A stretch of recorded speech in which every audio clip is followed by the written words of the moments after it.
The iron shackle bit into Karina Blackfeather's wrist as the wagon lurched forward, pulling her stumbling across the dusty street of Redemption Springs.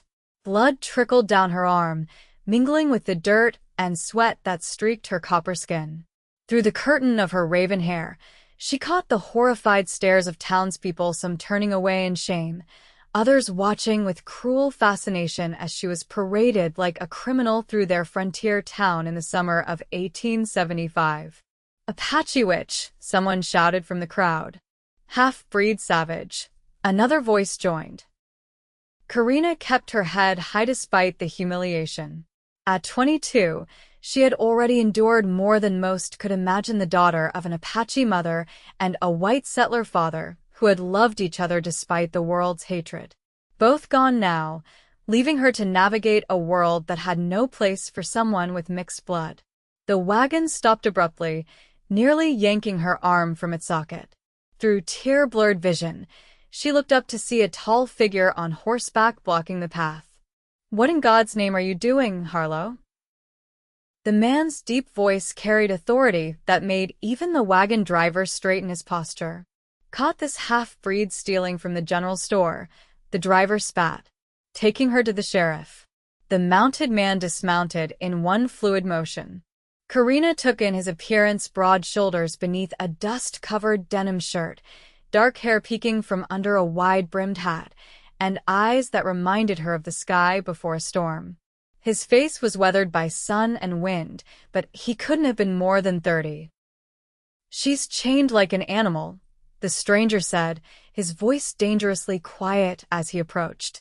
"She is an animal," Harlow sneered. "Apache blood.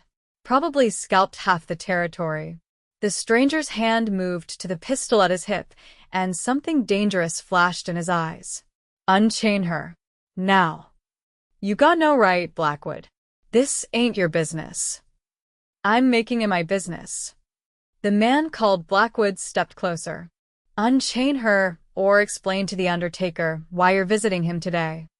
A tense silence stretched between them, broken only by the distant call of a desert bird. Finally, Harlow reached for the key in his pocket, muttering curses under his breath. As the shackle fell away, Karina rubbed her bloodied wrist, eyeing both men warily. She knew better than to trust anyone in this town, especially a white man with a gun. Blackwood turned to her, his expression unreadable. "What's your name?" "Why do you care?" she challenged, her voice hoarse from thirst. A hint of a smile touched his lips.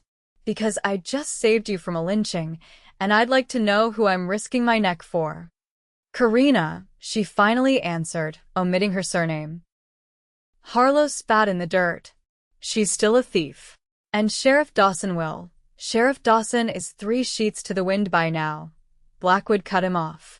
"And I know for a fact Mrs. Dobson gives away day-old bread to anyone who asks." "That what she stole?" "Bread?" Harlow's silence confirmed it. Blackwood reached into his pocket, pulled out a silver dollar, and tossed it to the driver. "That cover your loss?" "This ain't right, Blackwood," Harlow protested, but pocketed the coin nonetheless. "Neither is chaining a woman to a wagon." Blackwood turned to Karina, studying her for a long moment before speaking words that would change everything. "You're mine now." Karina's body tensed, ready to run despite her exhaustion. "I belong to no one." "That's not what he sighed, removing his hat to run a hand through his dark hair.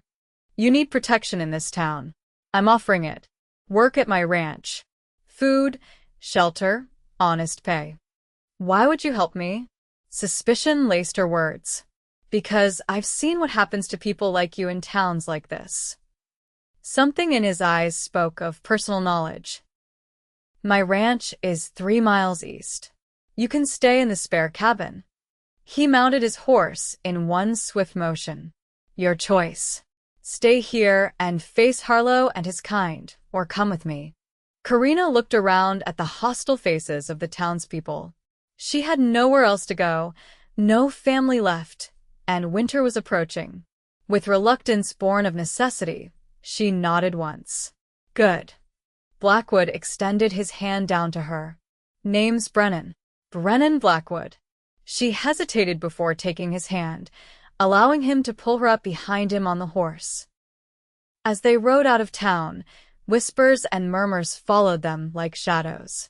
"You'll regret this, Blackwood," Harlow called after them. "That Apache, which will slit your throat while you sleep." Brennan didn't respond, but Karina felt his body stiffen.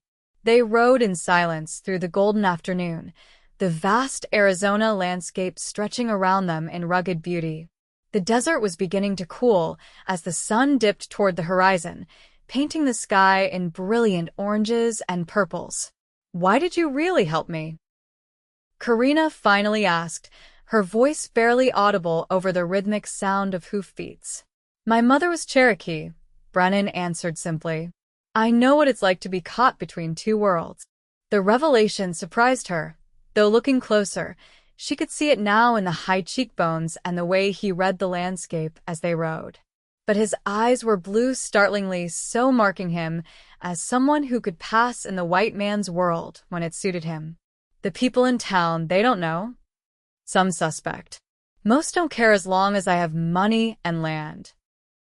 He glanced over his shoulder at her. "It'll be different for you." "It always has been," she said, the bitterness evident in her voice. As they crested a hill, Brennan's ranch came into view, a modest but well-maintained main house, a barn, corral, and several outbuildings nestled in a valley with a small creek running through it.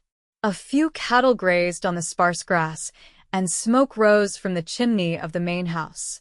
"It's not much," Brennan said, "but it's peaceful."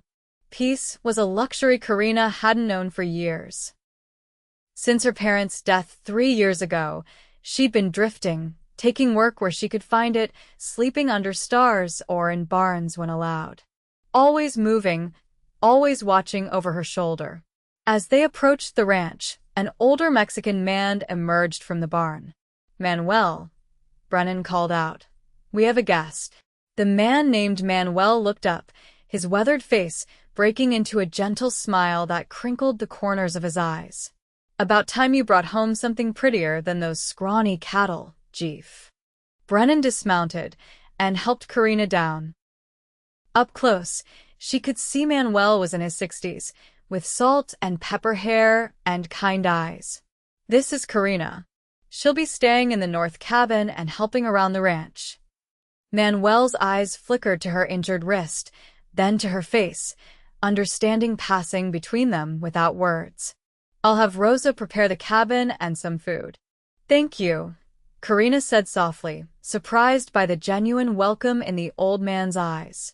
"Manuel and Rosa have been with me since I bought this place 5 years ago," Brennan explained as he led her toward a small cabin set apart from the main house. Their family. The cabin was simple but clean, a single room with a bed, table, chair, and small stove. A window overlooked the creek, and wildflowers had been placed in a jar on the table. "Rosa's touch," Brennan said, noticing her gaze on the flowers. "She believes every home needs something living and beautiful." Karina remained standing in the doorway, uncertain. After years of harsh treatment, kindness felt like a trap. "Why am I really here?" she asked bluntly. "What do you want from me?" Brennan leaned against the doorframe, crossing his arms. "Help with the ranch. Nothing more. Winter's coming, and Manuel isn't as young as he used to be. And when people from town come asking about the Apache woman staying at your ranch, let me worry about that." He straightened. "Get some rest. Rosa will bring food shortly. Tomorrow, if you're still here, we'll talk about your duties." "If you're still here." He was giving her a choice, acknowledging she might flee in the night. It was more respect than she'd been shown in longer than she could remember. After Brennan left, Karina sat on the edge of the bed, running her fingers over the clean quilt. Part of her wanted to run, to disappear into the wilderness, where no one could chain her or hurt her again. But another part, a part she thought had died with her parents, whispered of the possibility of belonging somewhere again. Rosa arrived with a tray of food, beans, tortillas, and a bowl of stew that filled the cabin with a rich, savory aroma. The older woman's face was kind but reserved as she set down the tray. "Thank you," Karina said in Spanish, surprising the woman. Rosa's expression softened. "You speak Spanish?" "My father traded with Mexican merchants. He believed in learning the languages of our neighbors." Rosa nodded approvingly. "Eat, Nina. You're too thin." She hesitated at the door. "The patron, he is a good man. Unusual, but good." After Rosa left, Karina ate slowly, savoring each bite of the hearty stew. When was the last time she'd eaten a proper meal? Days, at least. As night fell, she washed at the basin provided, the cool water soothing on her face and wounded wrist. From her window, she could see the main house, where lamplight glowed warmly.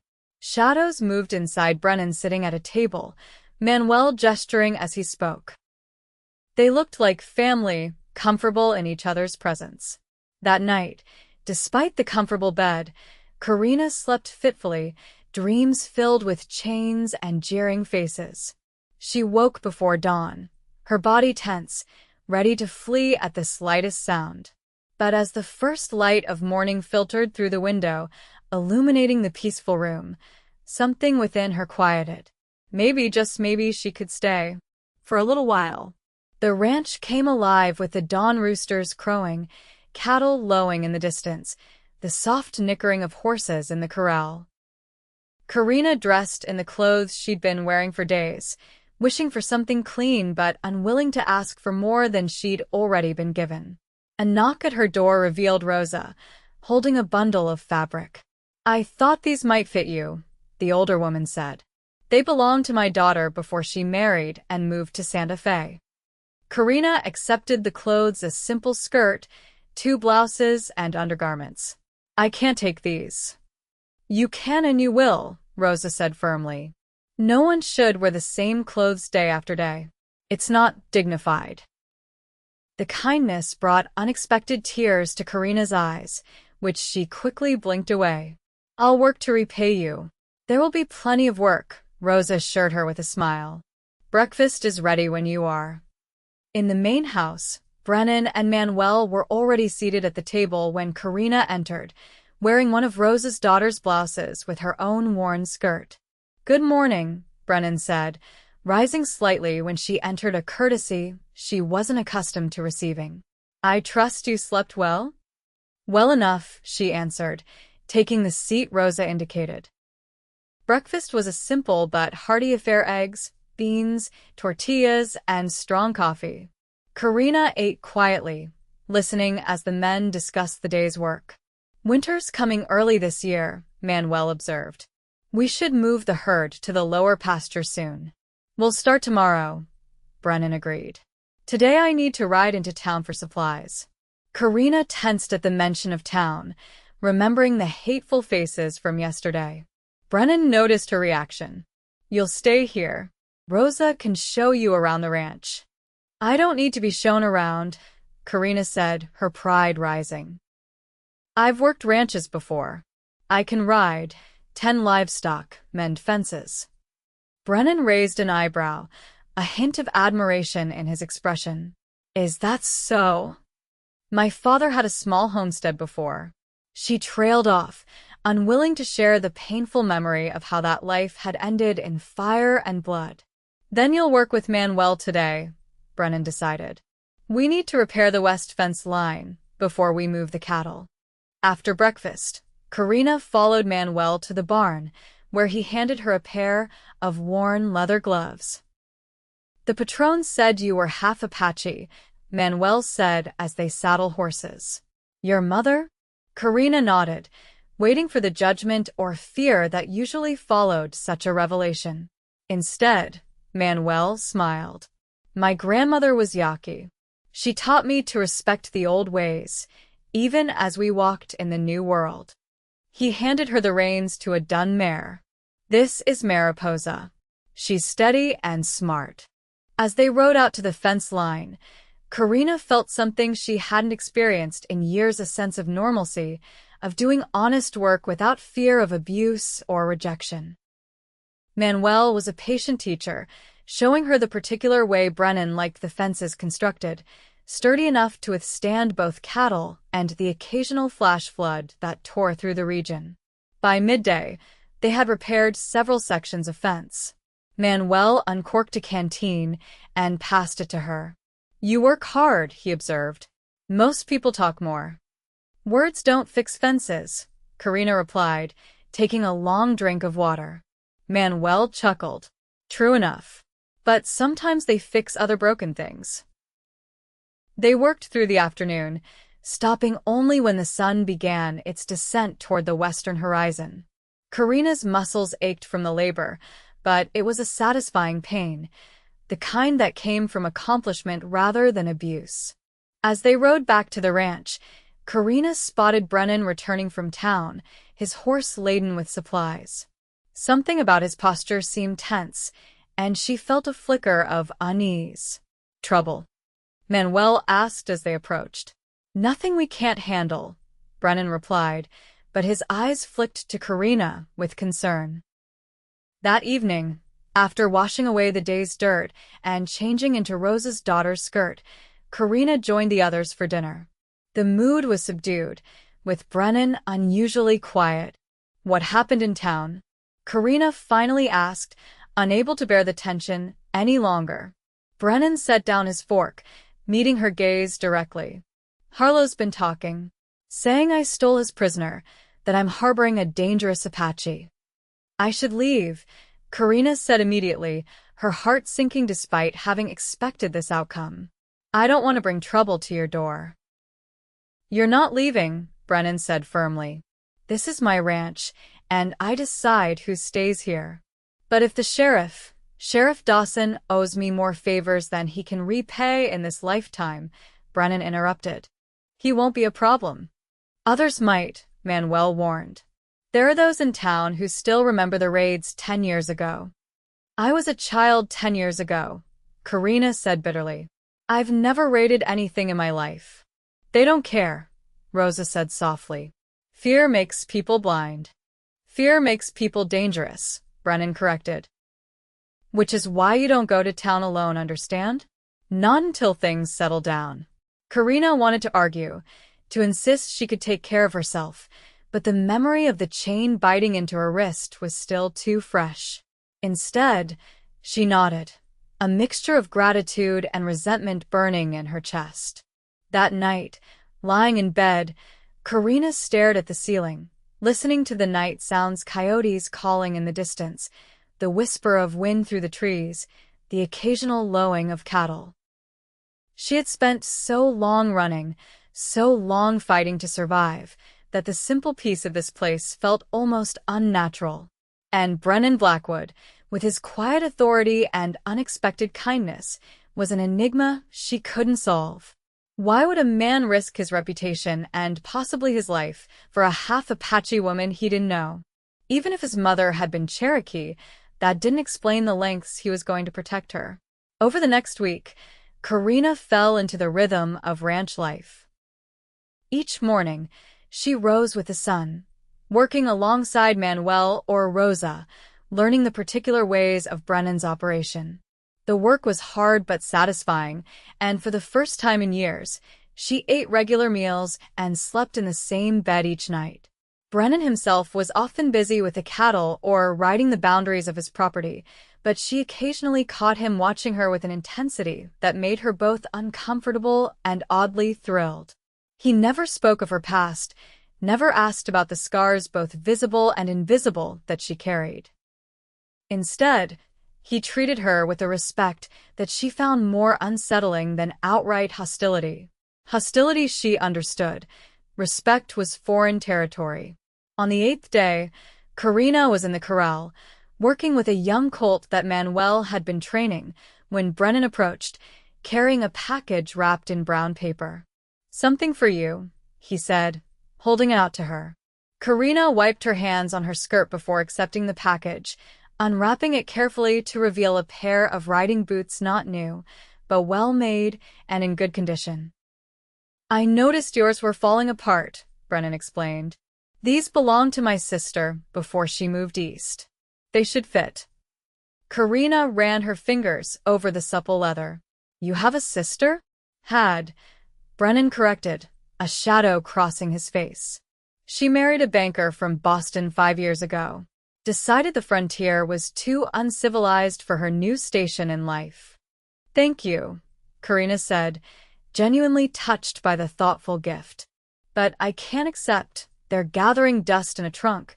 Brennan cut her off. Better they get some use. As he turned to leave, Karina called after him.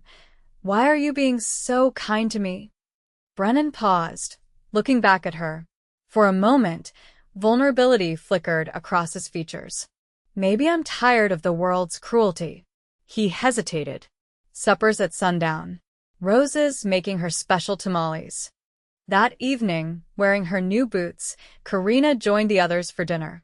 The atmosphere was lighter than it had been all week, with Manuel telling stories that had them all laughing. Even Brennan seemed more relaxed, the stern set of his shoulders softening as the evening progressed. After dinner, while Rosa and Manuel retired to their quarters behind the kitchen, Brennan invited Karina to sit on the porch. The night was clear, stars glittering above them like scattered diamonds on black velvet. A cool breeze carried the scent of sage and distant rain. I never thanked you properly, Karina said after a comfortable silence. For what you did in town. No need, Brennan replied, his profile strong in the moonlight. Any decent man would have done the same. No, Karina shook her head, they wouldn't. I've learned that the hard way. Brennan turned to look at her then, his blue eyes serious. What happened to your parents? If you don't mind my asking. The question caught her off guard. No one had asked about her past since she'd arrived, as if by unspoken agreement they would focus only on the present. They were killed, she said finally, her voice barely above a whisper. 3 years ago. Our homestead was burned by men who didn't approve of their marriage. My father was shot trying to protect us. My mother. She swallowed hard. They did worse to her. Brennan's hand moved as if to touch hers, then stopped, respecting the invisible boundary between them. I'm sorry. I wasn't there when it happened, Karina continued, the words spilling out now that the dam had broken. I was gathering herbs in the hills. When I returned, everything was gone. Everyone was gone. And since then, I've moved from place to place, working when I could find it, hiding what I am when possible. She looked down at her hands, calloused from years of hard work. Some places, being Apache makes you a target. Other places, being half-white makes you an outcast. Nowhere feels safe. And here? Brennan asked softly. Karina considered the question, surprised by her own answer. Here feels possible. Brennan nodded, understanding in his eyes. Possibility is a start. They sat in companionable silence until the moon rose high, neither feeling the need to fill the air with unnecessary words. When Karina finally stood to return to her cabin, Brennan rose as well. Thank you, he said unexpectedly. For what? For trusting me with your story. His voice was gentle in the darkness. Trust is a rare gift these days. That night, Karina dreamed not of chains and fire, but of open skies and the feeling of riding free across endless plains. The next morning brought a change to the ranch, the arrival of 3 cowboys driving a small herd of cattle to join Brennan's stock. Karina watched from the barn as the men dismounted, greeting Brennan with the easy familiarity of long acquaintance. That's Karina, she overheard Brennan telling them. She's working the ranch now. The men glanced her way, curiosity evident in their expressions, but none showed the disgust or fear she'd come to expect from strangers. Later, as she worked in the vegetable garden with Rosa, one of the cowboys approached a young man with sandy hair and an open face.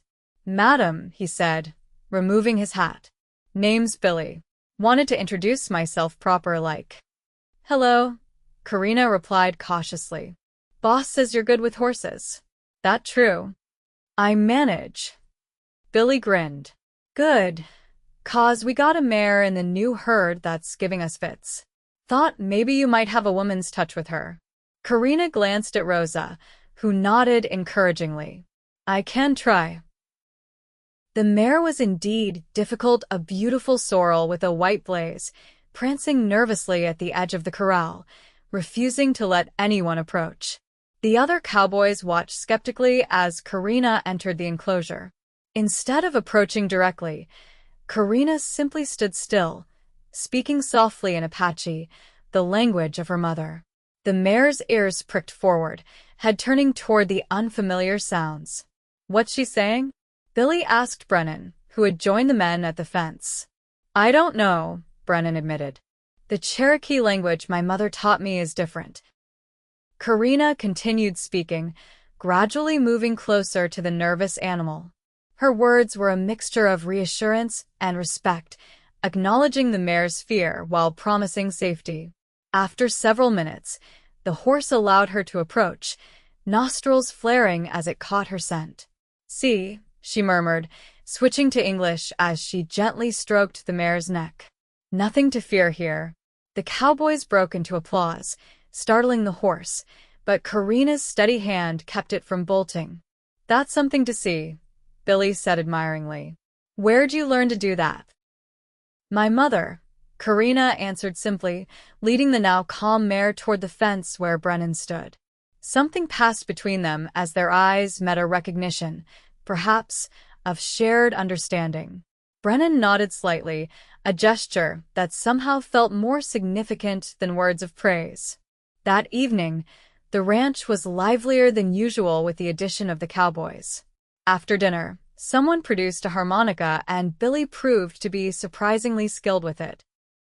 The music filled the warm kitchen as Manuel told stories of his youth in Mexico, and even Rosa was persuaded to sing a melancholy Spanish ballad that brought tears to Karina's eyes. Through it all, Brennan sat quietly, occasionally catching Karina's gaze across the room. Each time, something warm unfurled in her chest, something she was afraid to name. When she finally excused herself to return to her cabin, Brennan followed her out onto the porch. You impressed the men today, he said, falling into step beside her. They're easily impressed, she replied, though his approval pleased her more than she wanted to admit. No, they're not. They've worked cattle drives from Texas to Montana. They know skill when they see it. He paused at the path that led to her cabin. You have a gift with animals. They don't judge, Karina said simply. They only care how you treat them, not what blood runs in your veins. Wise creatures, then, Brennan remarked. Wiser than most people. A comfortable silence fell between them, filled with the chorus of night insects and the distant hooting of an owl. The air was cooler now, autumn firmly established, and Karina shivered slightly in her thin blouse. Without a word, Brennan removed his jacket and placed it around her shoulders. The warmth of him enveloped her, along with the scent of leather, tobacco, and something uniquely Brennan. Thank you, she murmured, fingers clutching the edges of the too large jacket. Karina, Brennan began, his voice low and uncertain. I want you to know that you can stay here as long as you wish. Not just for the winter. Permanently, if you want. The offer took her breath away. Permanence was a concept she'd abandoned years ago. Why would you offer that? In the moonlight, Brennan's expression was unreadable. Because in 3 weeks, you've brought more life to this place than I've seen in 5 years. The way you work with the animals, how you've helped Rosa with her garden, even how you stood up to those men in town without breaking. He trailed off, seeming to search for words. You barely know me, Karina pointed out, though her heart was racing. I know enough, Brennan replied. I know you're strong, skilled, and too proud to accept charity. That's why I'm offering you a partnership, not a handout. A partnership? The word seemed fraught with hidden meaning. In the ranch, Brennan clarified quickly. You've earned it with your work already. Disappointment flickered through her, surprising in its intensity. I'll consider it, she said carefully. Brennan nodded, taking a step back. "That's all I ask. Good night, Karina." "Good night, Brennan."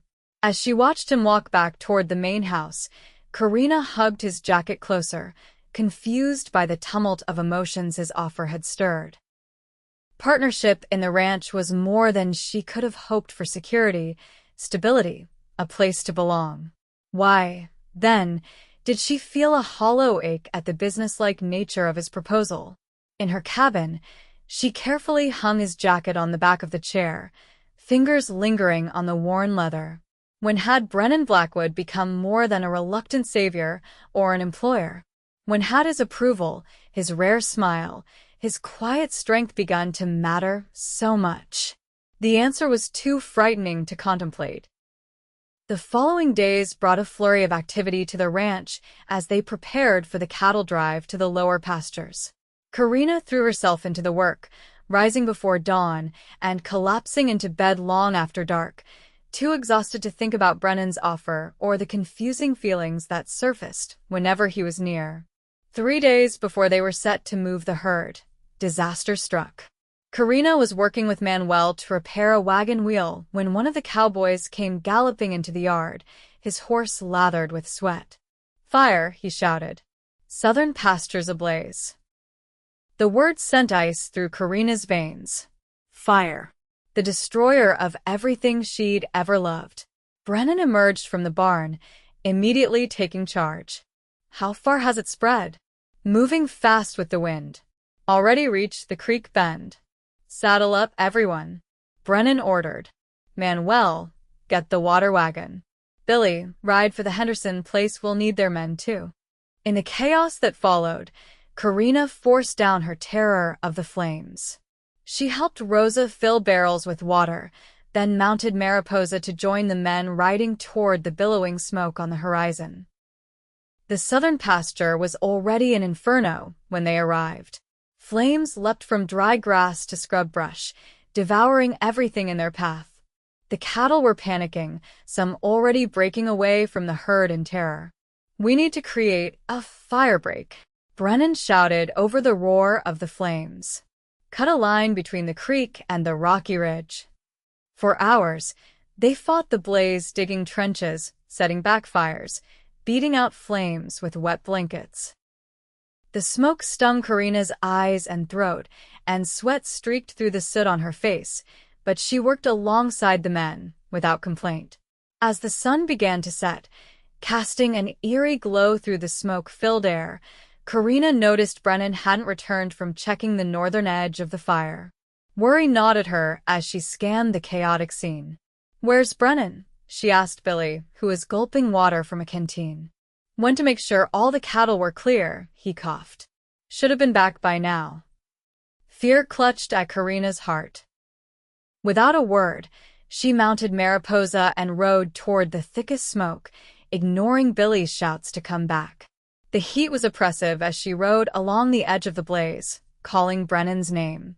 The smoke made it nearly impossible to see more than a few feet ahead, and Mariposa snorted nervously beneath her. Then she heard a faint call for help. Following the sound, Karina found Brennan pinned beneath a fallen tree, his horse nowhere in sight. Blood streaked his face, and his leg was trapped at an unnatural angle. "Karina," he coughed, eyes widening at the sight of her. "Get out of here. The fire's coming this way." She dismounted swiftly, assessing the situation. The tree was too heavy for her to lift alone, but the flames were advancing rapidly. "I'm not leaving you," she said firmly, looking around for something to use as a lever. Finding a sturdy branch, she wedged it under the tree and put all her weight on it. The tree shifted slightly, enough for Brennan to drag himself partially free, but his injured leg remained trapped. "Leave me," he insisted as the flames drew closer, the heat now unbearable. "Save yourself." Karina ignored him, repositioning the lever for better leverage. With a final surge of desperate strength, she managed to lift the tree just enough for Brennan to pull free. He cried out in pain as she helped him to his feet, his leg clearly broken. Supporting his weight, she guided him to Mariposa. "You'll have to ride behind me," she said, helping him mount before climbing up in front of him. "Hold on to me." Brennan's arms encircled her waist as Mariposa carried them through the smoke, following the creek where the vegetation was too damp to burn easily. By the time they reached the others, Brennan was barely conscious, his grip on her weakening. "Brennan's hurt," she called as they approached the camp that had been set up at a safe distance from the fire.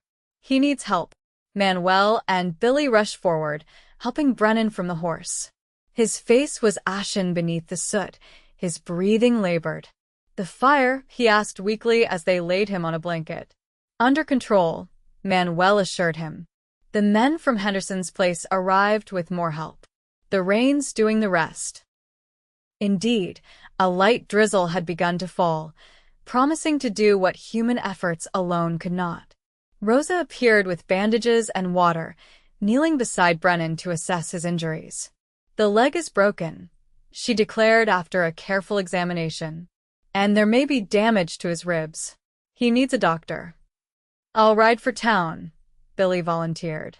As the others tended to Brennan, Karina stood apart, trembling now that the immediate danger had passed. The memory of flames and smoke brought back the night her parents died, the helplessness she'd felt returning to find everything she loved reduced to ash. "Karina." Brennan's weak voice pulled her from the dark memories. She moved to his side, kneeling on the damp ground. "You saved my life," he said, his blue eyes fever-bright in his smoke-blackened face. "You would have done the same for me." She dipped a cloth in cool water and gently wiped the soot from his forehead. His hand caught hers, holding it against his cheek. "You could have died." "So could you," she countered softly. "Seems we're even." A ghost of a smile touched his lips before pain clouded his features again. "The herd? Most got away safely. We'll round them up tomorrow." Brennan nodded, his eyes drifting closed. Karina remained beside him until the doctor arrived 2 hours later, her hand still clasped in his. The doctor confirmed Rosa's assessment: a broken leg, 2 cracked ribs, and a mild concussion. He set the leg and bound the ribs, leaving laudanum for the pain and strict instructions for Brennan to remain in bed for at least 2 weeks. Brennan, predictably, was a terrible patient. By the 3rd day of his confinement, he was attempting to review ledgers in bed and giving orders to the cowboys who came to report on the recovery efforts after the fire. "You'll tear your stitches," Karina admonished, taking the ledger from his hands when she brought his lunch tray.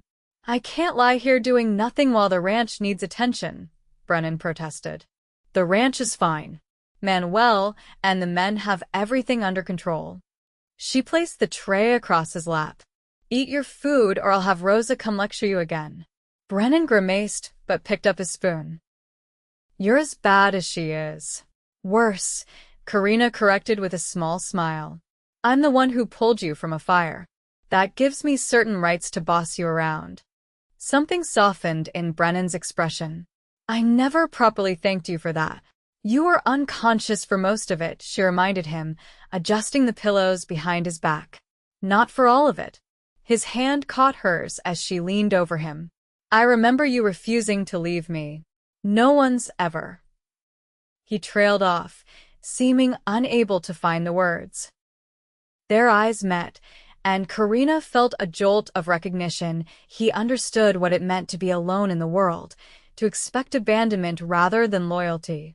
"Well," she said, her voice unsteady, "now someone has." The moment stretched between them, full of unspoken possibilities, until the sound of approaching footsteps broke the spell. Karina stepped back as Billy entered with news about the recovered cattle.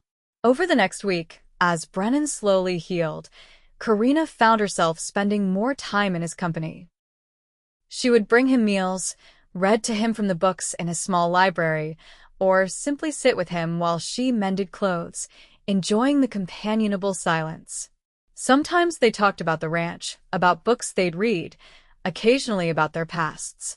"My father was a surveyor," Brennan told her one evening as twilight painted the room in soft shadows. He met my mother while mapping Cherokee territory in Georgia. Married her despite his family's objections. They must have loved each other very much, Karina observed, thinking of her own parents. They did. Brennan's expression grew distant. It wasn't enough to save her when the sickness came through our town. My father followed her a year later, some said from grief, though the doctor called it pneumonia. And your sister? Rebecca was 16 when they died. I was 19. We moved west for a fresh start, someplace where the history of our blood might matter less. He gave a humorless laugh. That proved optimistic. Is that why she went east? To escape the prejudice. Brennan shook his head. She went east to become someone else entirely. Last letter I received, she was passing as fully white, her banker husband none the wiser.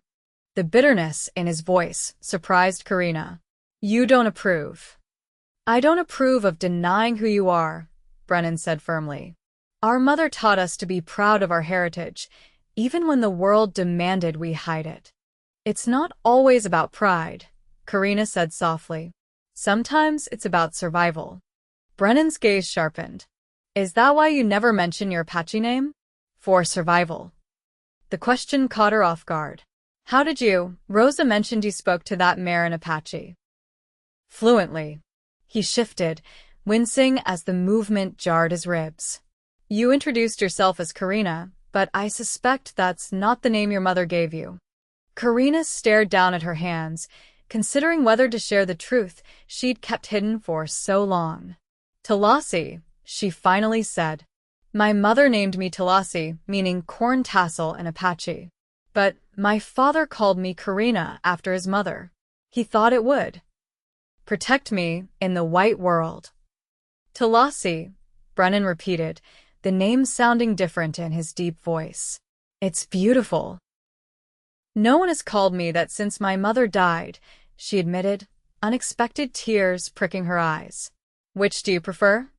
The question was simple, yet profound in its respect for her choice. I've been Karina for so long, I sometimes forget Talassi existed. Perhaps she's still there, Brennan suggested gently, waiting to be remembered. That night, alone in her cabin, Karina whispered her Apache name aloud, feeling as though she was greeting a long-lost friend. The next morning, a visitor arrived at the ranch. Sheriff Dawson, his badge gleaming against his dusty coat as he dismounted in the yard. Karina was hanging laundry with Rosa when she spotted him, her body instantly tensing. It's all right, Nina, Rosa murmured. The sheriff is an old friend of the patrons. Nevertheless, Karina retreated to the shadow of the porch as the sheriff approached the house. Manuel greeted him and led him inside to where Brennan was now able to sit in a chair by the window, his splinted leg propped on a stool. Through the open window, Karina could hear their conversation. Heard about the fire, the sheriff was saying. Glad to see you survived it, Blackwood. Takes more than a fallen tree to finish me off, Brennan replied. What brings you out this way, Frank?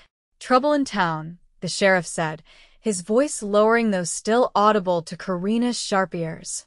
Harlow's been stirring things up about that Apache woman you took in. Got some of the ranchers riled up. Karina hasn't left the ranch since that day, Brennan said, his tone hardening. She's no threat to anyone.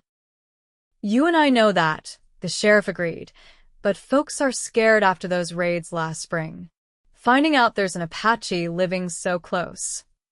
Well, it's making some people nervous. Half-Apache, Brennan corrected. And she had nothing to do with any raids. Doesn't matter to some. The sheriff sighed heavily. There's talk of forming a committee to address the Indian problem, as they're calling it. Thought you should know. A committee. Brennan's voice was dangerously quiet.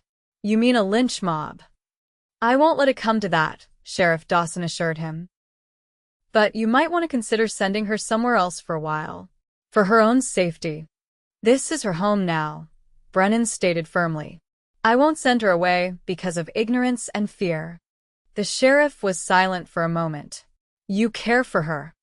It wasn't a question, and Brennan didn't treat it as one. What else, Frank? just watch your back. Harlow's been drinking heavily since you humiliated him. A drunk man with a grudge is dangerous. After the sheriff left, Karina remained hidden, her mind racing. She should leave tonight, before she brought more trouble to Brennan's door. He had already risked too much for her. But when she returned to her cabin to gather her few possessions, she found Brennan waiting for her, seated on the single chair, his injured legs stretched before him.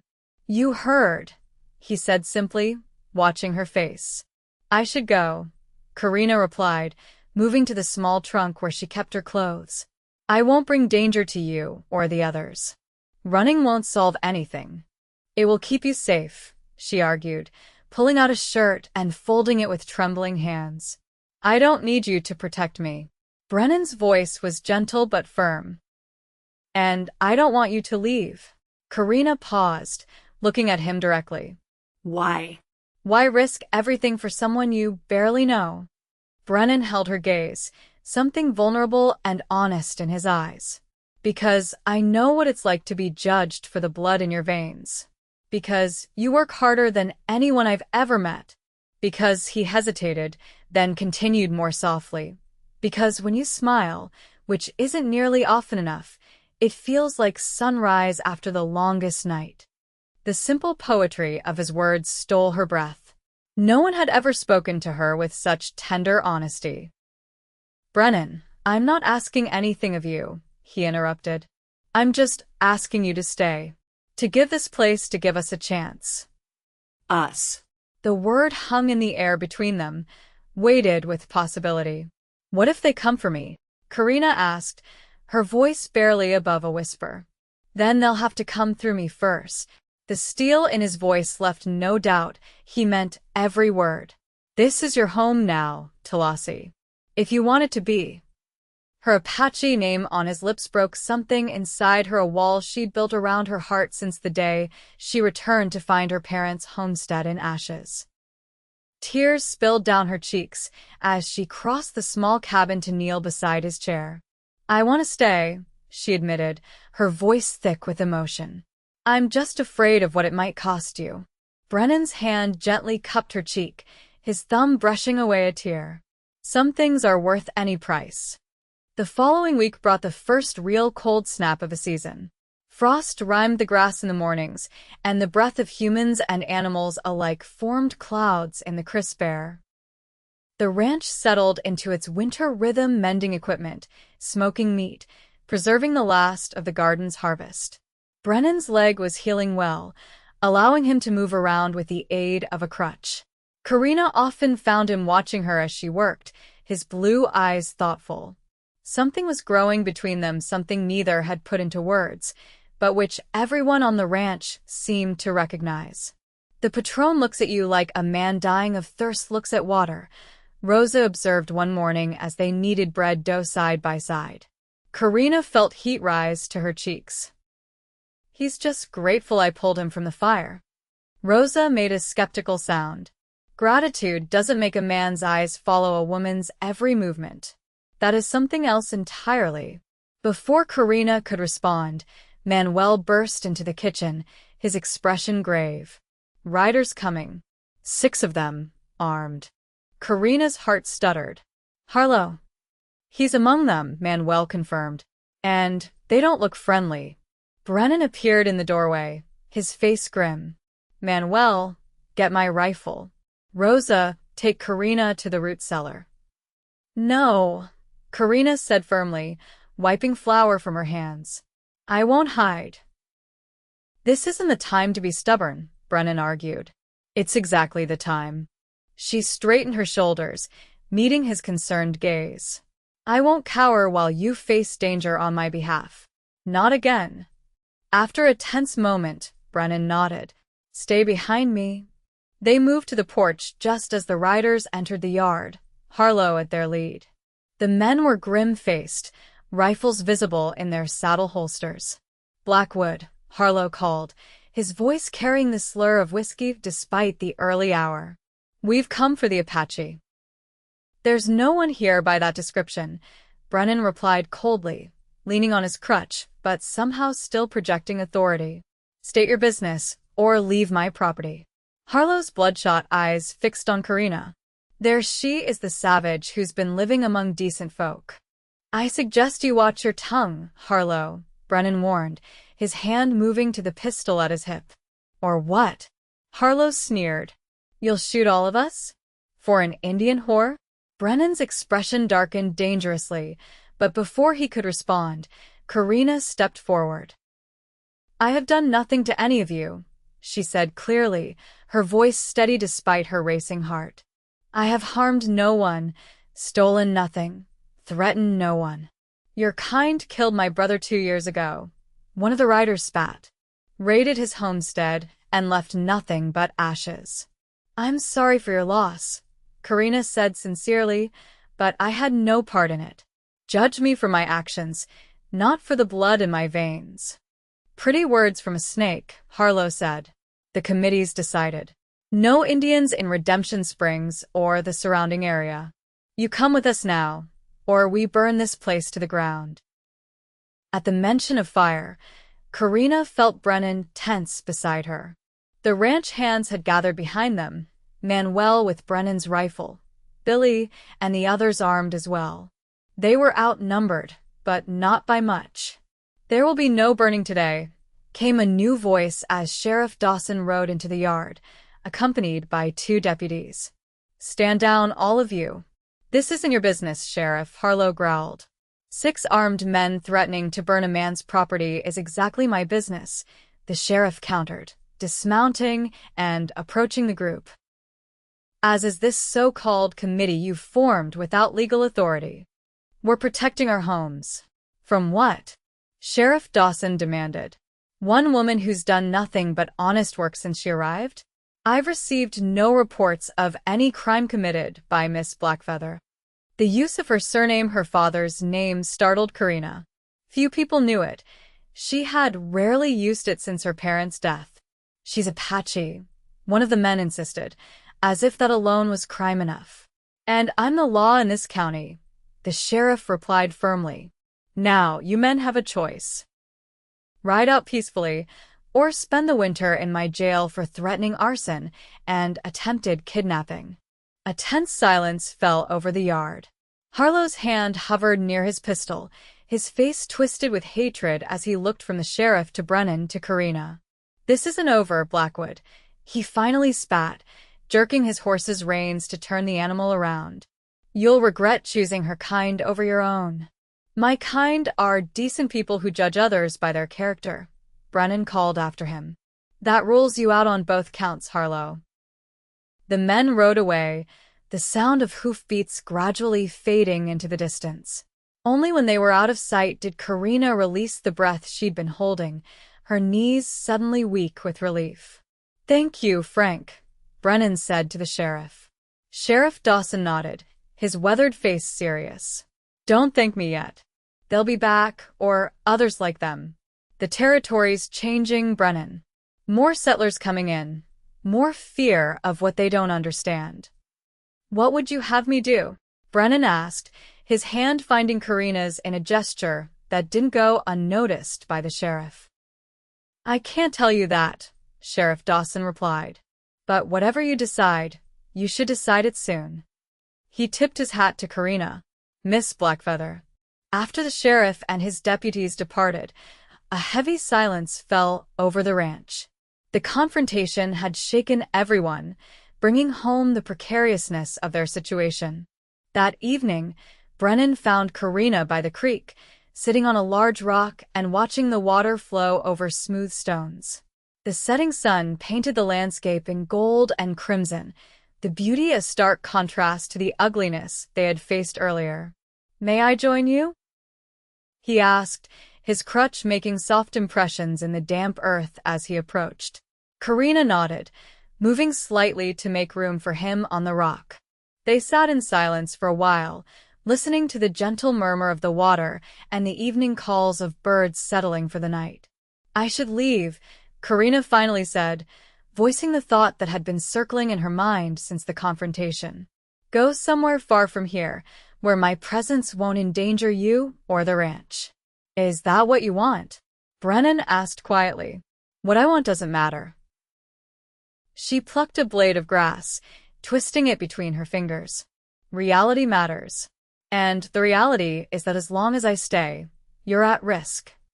I disagree. Brennan turned to face her more fully. What you want matters very much. At least to me. The simple statement, spoken with such quiet certainty, made her heart ache with a longing she'd been trying to ignore. Why? She whispered. Brennan was silent for a long moment, his eyes on the flowing creek. When I first came to this territory, he finally said, I thought I could build something that was just mine. A place where I answered to no one, where the past couldn't find me. He gave a rueful smile. I built the ranch, made it successful, but something was missing. It was just a place, not a home. He turned to her then, his gaze intent. Until you arrived. Karina's breath caught at the naked emotion in his eyes. I don't want you to leave, Talasi, he continued, using her Apache name like a caress. But more than that, I don't want you to stay out of obligation or gratitude. I want you to stay because you choose to, because this is where you want to be. And if staying puts you in danger? She challenged. Then we face it together. His hand found hers, fingers intertwining. I've spent too much of my life alone, keeping everyone at a distance. I don't want to live that way anymore. The vulnerability in his admission moved her deeply. Here was a man who understood what it meant to be caught between worlds, who had built walls around his heart just as she had, who was now brave enough to lower those defenses. I'm afraid, she confessed, her voice barely audible above the sound of the creek. Of what? Of believing this could last. That I could have a home again, people who care for me. She met his gaze, allowing him to see the fear that lived in her heart. Every time I've dared to hope for such things, they've been taken from me. I can't promise nothing bad will ever happen, Brennan said honestly. But I can promise you won't face it alone. Not anymore. Something shifted between them in that moment, a crossing of some invisible threshold. Karina felt it in the quickening of her pulse, saw it in the way Brennan's gaze dropped to her lips. When he leaned forward, she met him halfway. Their first kiss was gentle, almost hesitant, a question asked and answered in the press of lips. Then Brennan's hand came up to cradle her face, and the kiss deepened, becoming a conversation without words, an expression of everything they had been afraid to say. When they finally drew apart, both slightly breathless, Brennan rested his forehead against hers. Stay, he whispered. Not as my employee or my partner in the ranch. Stay as my partner in life. Tears welled in Karina's eyes, not of sorrow, but of a joy so unexpected it almost hurt. Are you certain? The world won't make it easy for us. The world has never made anything easy for either of us, Brennan replied with a small smile. Why should this be different? Despite everything, the danger, the uncertainty, the knowledge that many would condemn their union, Karina found herself smiling back. Then yes, I'll stay. Brennan's answering kiss sealed the promise between them, witnessed only by the flowing creek and the first stars appearing in the twilight sky. The news of their engagement spread quickly through the small ranch community. Rosa wept happy tears and immediately began planning a celebration, while Manuel clasped Brennan's hand and told him it was about time. The Cowboys offered congratulations with varying degrees of eloquence, though all seemed genuinely pleased. Never seen the boss smile so much, Billy confided to Karina as they worked together in the barn one morning. It's almost unsettling. Karina laughed, a sound that was becoming less rare as the days passed. I'll tell him to scowl more, for your comfort. No need for that, Billy grinned. Just take some getting used to, is all. The wedding was planned for the spring, when the worst of winter had passed and the land began to renew itself. In the meantime, life on the ranch continued, cattle to tend, repairs to make, preparations for the cold months ahead. Brennan's leg healed enough that he no longer needed the crutch, though he still walked with a slight limp that the doctor said might never fully disappear. It didn't seem to bother him, except on the coldest mornings when the old injury ached. As winter settled over the land, bringing shorter days and long, cozy evenings by the fire, Karina found herself experiencing a peace she had thought forever lost to her. Each night, after sharing dinner with the ranch family, she and Brennan would spend time alone together, sometimes talking for hours, sometimes simply enjoying each other's presence in comfortable silence, occasionally stealing kisses that promised more once they were properly wed. Brennan respected her desire to wait until their marriage was official, though his touch and glances made it clear how difficult that waiting was for both of them. There was a sweetness to this courtship that neither had experienced before, a slow building of trust and desire, uncomplicated by the desperate circumstances that had first brought them together. Not everything was idyllic, however.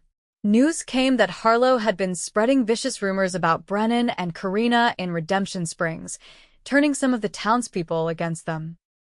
Several of Brennan's business associates suddenly found reasons to cancel agreements or delay payments.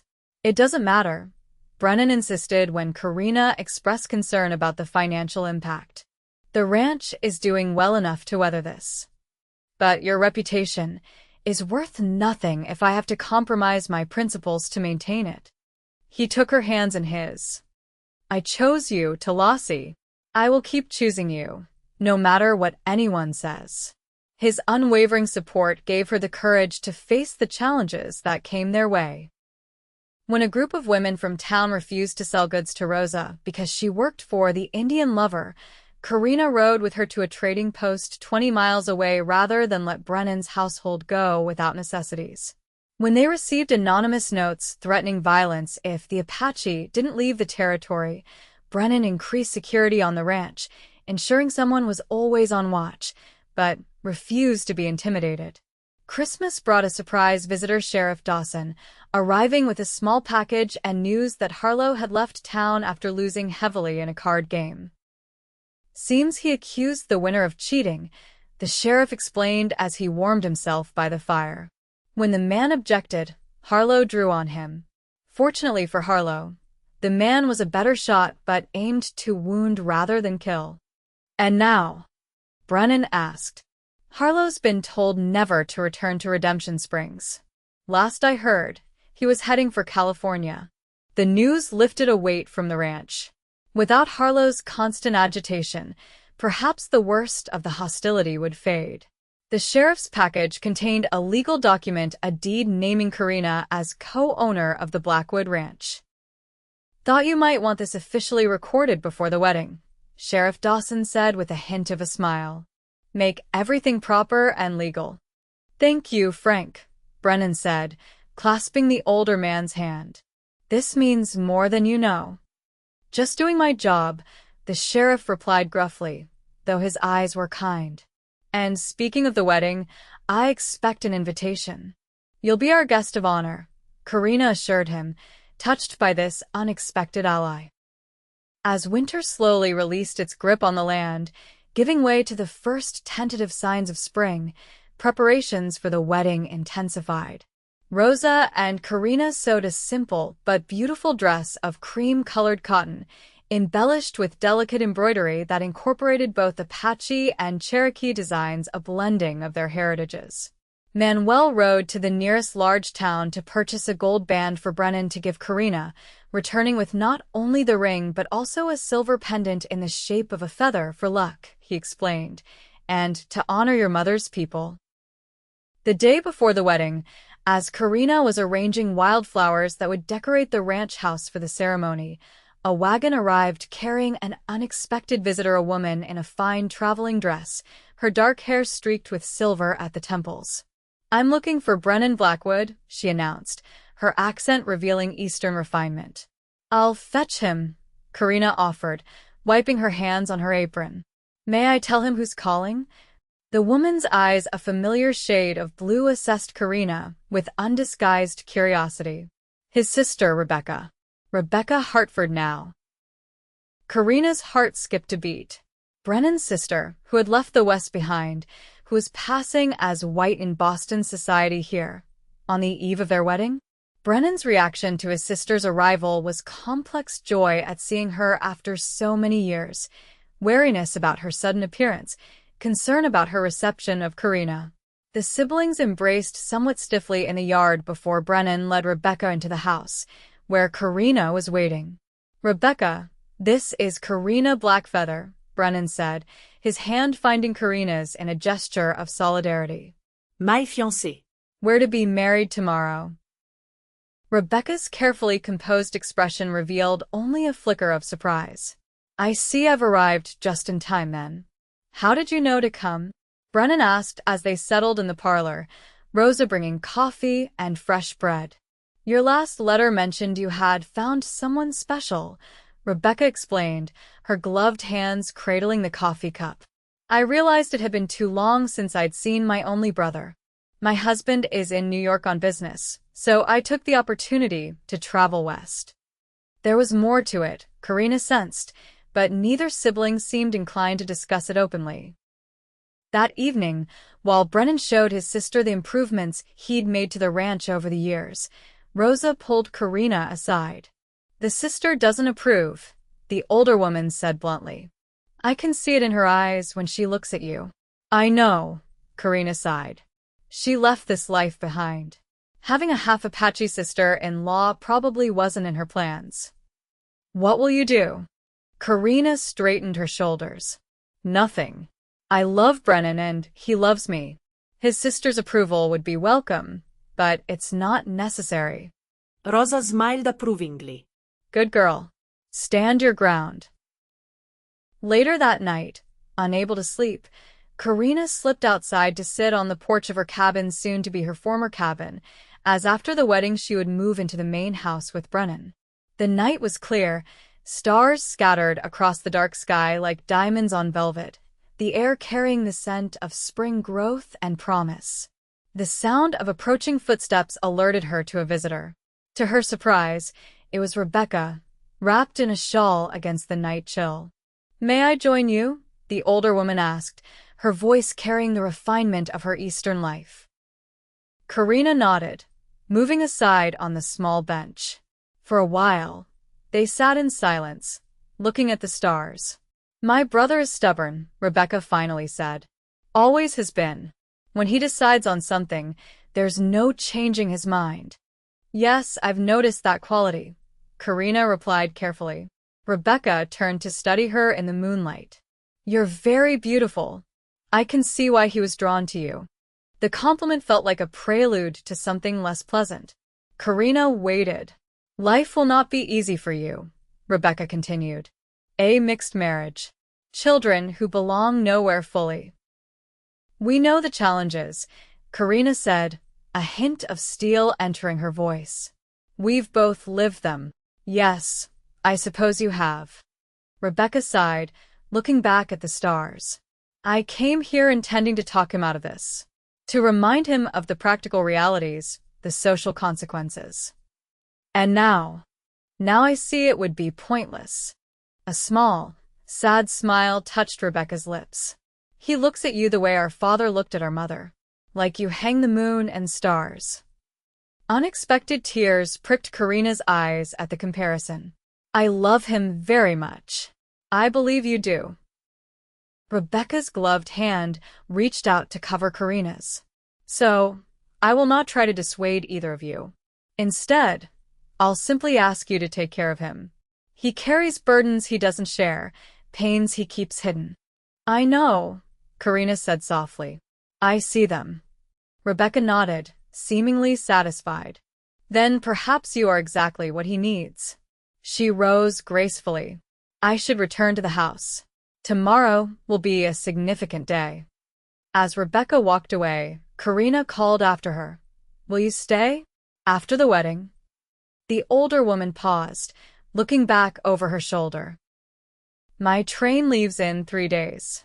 But yes, I will stay to see my brother married." It wasn't full acceptance, but it was something. A beginning, perhaps. The wedding day dawned clear and warm, as if the land itself approved of the union. The ranch was transformed, wildflowers everywhere, tables set up in the yard for the feast that would follow the ceremony, a newly constructed arbor where the couple would exchange their vows. Karina spent the morning with Rosa, who helped her dress and arranged her long black hair with flowers and the silver feather pendant Manuel had brought.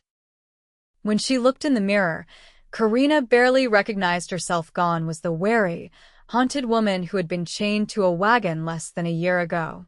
In her place stood someone who had found not just safety, but love and belonging. "You look like a princess," Rosa said, tears in her eyes. "Your parents would be so proud." The ceremony itself was simple, but deeply meaningful. Sheriff Dawson had arranged for a justice of the peace to perform the legal aspects, but Brennan and Karina had written their own vows, incorporating elements from both their heritages. Standing before their gathered friends, the ranch hands, neighboring ranchers who had stood by them despite the controversy, even a few brave souls from town, Karina felt no fear, only certainty. Brennan was magnificent in a new black suit, his blue eyes never leaving hers as they spoke the words that would bind them together. When he placed the gold band on her finger, his hands were steady, his voice clear as he promised to love and honor her all the days of his life. "In the tradition of my mother's people," Karina said when it was her turn, "I offer you this." She presented him with a beaded band she had secretly made, the pattern incorporating symbols for strength, loyalty, and love. "To remind you that two streams have joined to form one river, stronger than either alone." The emotion in Brennan's eyes as she tied the band around his wrist was worth every stitch, every moment of planning the surprise. When the justice pronounced them husband and wife, Brennan's kiss was both tender and passionate, a promise of the life they would build together, of the love they had found against all odds. The celebration lasted well into the night, food and music, dancing and laughter filling the ranch with joy. Even Rebecca seemed to unbend somewhat, sharing stories of their childhood with the delighted guests and raising a toast to the couple's happiness. As the evening drew to a close, Brennan led Karina toward the main house, their house now. But instead of entering directly, he guided her to the porch, where they could look out over their land, silver in the moonlight. "Happy?" he asked, his arm around her waist. "More than I ever thought possible," she answered truthfully, leaning into his embrace. "There will be hard days ahead," Brennan acknowledged. "The world won't suddenly accept us because we've exchanged vows." "I know." Karina turned in his arms to face him. "But we'll face those days together." "Together," he agreed, his fingers gently tracing the curve of her cheek. Mrs. Blackwood.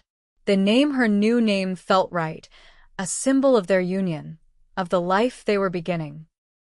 Later, in the privacy of their bedroom, as they discovered each other in the most intimate way, Karina felt the last of her walls crumble. This was what it meant to be truly known, truly loved, to be vulnerable yet completely safe, to give and receive pleasure without fear or shame. "I love you, Talasi," Brennan whispered against her skin as they lay entwined in the aftermath of their passion. "My brave, beautiful wife." "And I love you," she replied, her heart so full it felt it might burst. "My stubborn, honorable husband." His soft laughter was the most beautiful sound she had ever heard. Spring blossomed into summer, and life on the Blackwood ranch settled into a new rhythm. Rebecca returned to Boston, but with a promise to visit again and letters that arrived with surprising regularity. The hostility from town gradually diminished as people found new gossip to occupy them, and as those who had known and respected Brennan for years stood firmly by him. There were still occasional incidents, rude comments when Karina ventured into Redemption Springs, a few business associates who refused to deal with a man who had married an Indian, but these were far outweighed by the joy they found in their life together. In late summer, as the first hint of autumn crispness touched the air, Karina confirmed what she had suspected for several weeks: she was with child.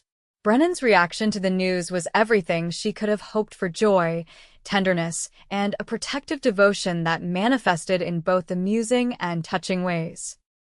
"You don't need to carry water from the well," he insisted, taking the bucket from her hands despite her protests. Manuel can bring it to the house. I'm pregnant, not ill, Karina reminded him with a laugh. Women have been having babies since the beginning of time, most while continuing to work. Not my wife, Brennan declared stubbornly.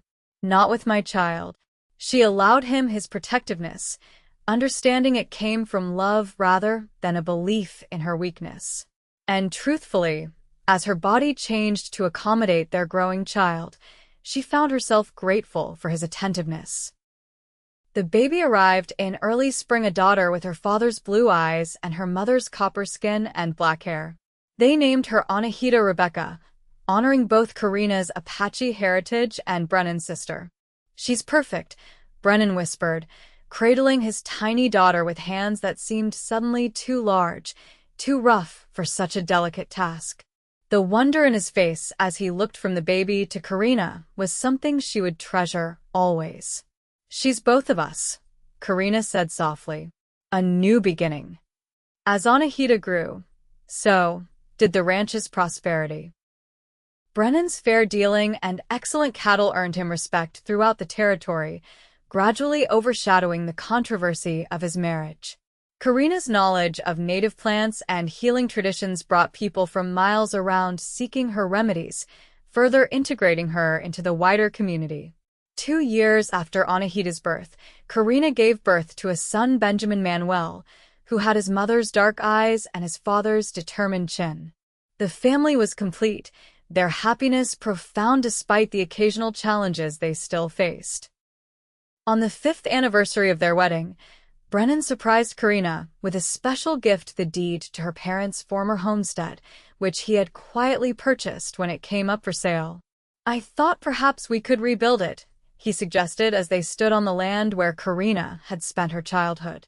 The burned scars of the past were mostly healed now, nature having reclaimed much of what hatred had destroyed. Not to live in, but as a place to bring the children, to teach them about their grandparents and their heritage. Tears filled Karina's eyes as she surveyed the land she had fled in grief so many years ago.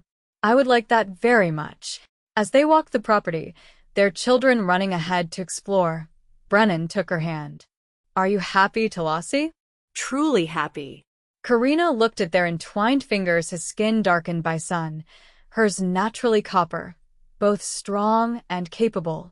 She thought of their beautiful children, of the home they had built together, of the community that had gradually come to accept them.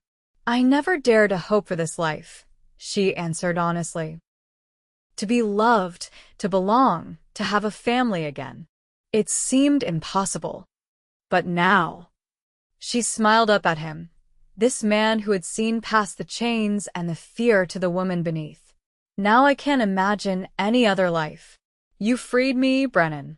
Not just from that wagon, but from the prison of my own fears. We freed each other, he corrected gently, drawing her into his arms. As they embraced, their children's laughter carried on the spring breeze a sound of pure joy, of innocence untainted by the prejudices of the world. It was a sound that represented everything they had fought for, everything they had built together. From such unlikely beginnings, a half-Apache woman chained to a wagon, a half-Cherokee rancher with the courage to defy convention, had grown a love powerful enough to overcome hatred, strong enough to create a legacy that would endure long after them. You're mine, Karina whispered against Brennan's lips, echoing the words he had spoken on that fateful day in Redemption Springs, but transforming them from a declaration of possession into one of mutual belonging. And I am yours. Always, Brennan promised, sealing the vow with a kiss as tender as their first, as passionate as their love had become. Always and forever.